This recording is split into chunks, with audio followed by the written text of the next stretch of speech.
Molecular compounds are compounds that are formed from two nonmetals. So ionic is metal, nonmetal, molecular is two nonmetals.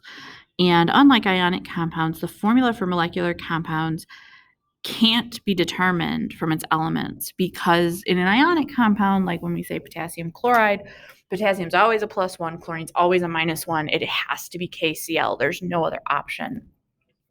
But with with molecular compounds, they can go together in a whole bunch of different ways. So nitrogen and oxygen can be NO, NO2, N2O, N2O3, N2O4, N2O5. And so we need to have a way to distinguish between all of those different formulas.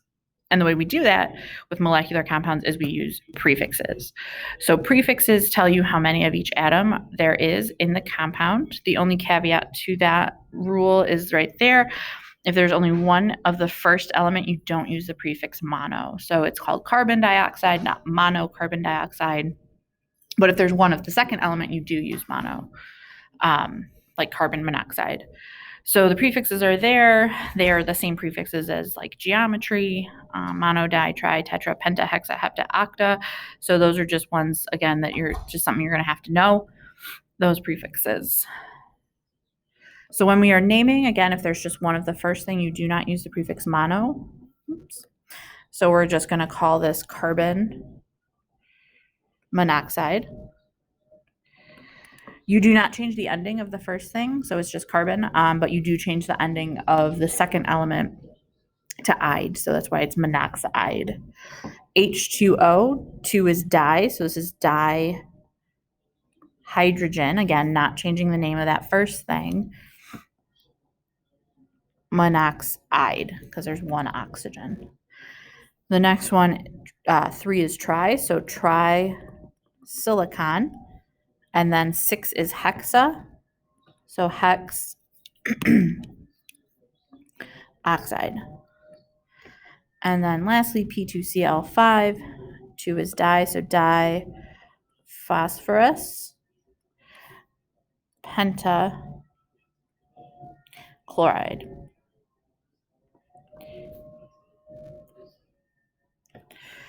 Okay.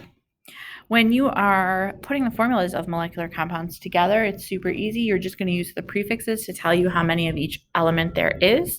There's no charges involved, so there's no balancing charges like you do with ionic.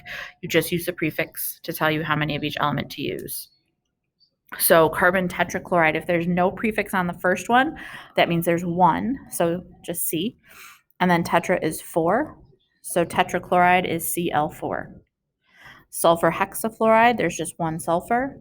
Hexa is 6, so SF6. Tetraphosphorus decoxide, tetra is 4, so P4.